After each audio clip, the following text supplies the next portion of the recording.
اور میں نے اس سے ہر چیز کو پہچان لیا۔ پھر اللہ صلی اللہ علیہ وسلم نے فرمایا محمد صلی اللہ علیہ وسلم، میں نے عرض کیا اے میرے رب میں حاضر ہوں۔ اللہ صلی اللہ علیہ وسلم نے فرمایا مقرب فرشتے کس بات میں جھگڑتے ہیں؟ میں نے عرض کیا کفارات میں۔ فرمایا وہ کیا ہیں؟ میں نے عرض کیا نیک اعمال کی طرف چلنا، نماز کے بعد مسجد میں بیٹھنا اور ناگواری کی حالت میں کامل وضو کرنا۔ اللہ سبحانہ تعالیٰ نے آپ صلی اللہ علیہ وسلم کو اپنا دیدار بھی عطا فرمایا اور کتنی خوبصورت پھر علم بھی دیا کہ آپ فرمایا پھر مجھے کوئی چیز یعنی عرش پر یا ہر چیز اللہ تعالیٰ کے اس سے جو اللہ تعالیٰ نے مجھے ڈائریکٹ اپنا نور عطا فرمایا سے ہر چیز میرے اوپر ظاہر ہو گئی۔ سبحان اللہ۔ ابو سعید رضی اللہ تعالیٰ سے روایت ہے کہ رسول اللہ صلی اللہ علیہ وسلم فرمایا جب کسی شخص کو دیکھو کہ مسجد میں آنے جانے کا عادی ہے تو اس کی ایمان کی گواہی دو۔ اللہ تعالیٰ فرماتا ہے اللہ کی مساجد گھر وہی شخص آباد کرتے ہیں جو اللہ پر اور یوم آخرت پر ایمان لاتے ہیں۔ حضرت ابو ہریرہ رضی اللہ تعالیٰ کا بیان ہے کہ حضور نبی کریم صلی اللہ علیہ وسلم نے ارشاد فرمایا جب تک بندہ مساجد میں نماز اور اللہ کے ذکر کے لیے ٹھہرا رہتا ہے اللہ تعالیٰ اس کی بشاشت اور مسرت کا اظہار فرماتا رہتا ہے، جس طرح کسی گمشدہ کے گھر والے اس کے گھر واپس لوٹ آنے سے خوش ہوتے ہیں۔ اتنا اللہ سبحانہ تعالیٰ اس بندے کے اوپر خوش ہوتا ہے۔ سبحان اللہ۔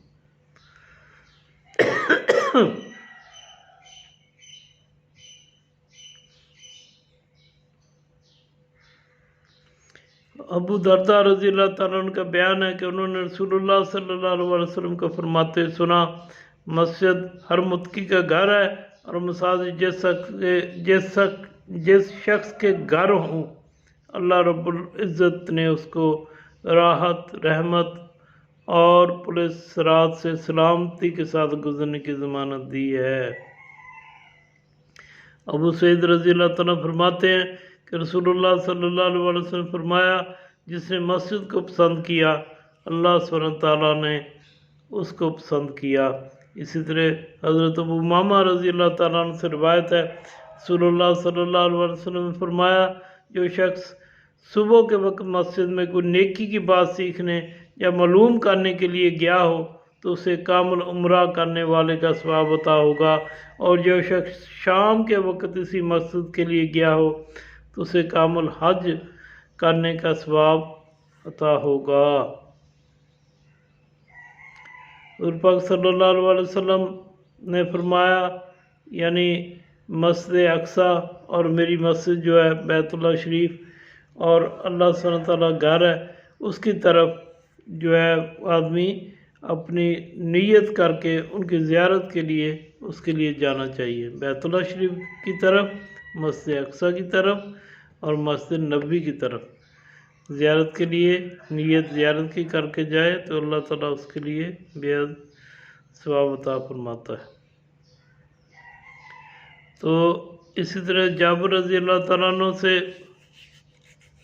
بھی روایت ہے جس میں مسجد میں آپ صلی اللہ علیہ وسلم کے پڑھنے کے لیے اس میں تو 1000 نمازوں سے افضل لکھا ہوا ہے، اور دوسری جو ہے آپ صلی اللہ علیہ وسلم کی حدیث مبارکہ اس میں 50 لاکھ کا بھی ہے یعنی 50,000 کا بھی ہے، اور میں نے امام مالک کا دوسرے بیان میں ان کا جو ہے ان کا فتویٰ بھی ہے، انہوں نے فرمایا کہ حضور پاک صلی اللہ علیہ وسلم نے اللہ صلی اللہ تعالیٰ سے عرض کی کہ یا اللہ تو نے اپنے خلیل کے لیے بیت اللہ کو اس کے لیے مخصوص فرمایا تو میرے لیے تو مدینے کو بنا دے، اور جو تیری رحمت برکتیں بیت اللہ شریف کے اوپر ہیں اس سے دگنی یہاں پہ مدینے میں فرما دے۔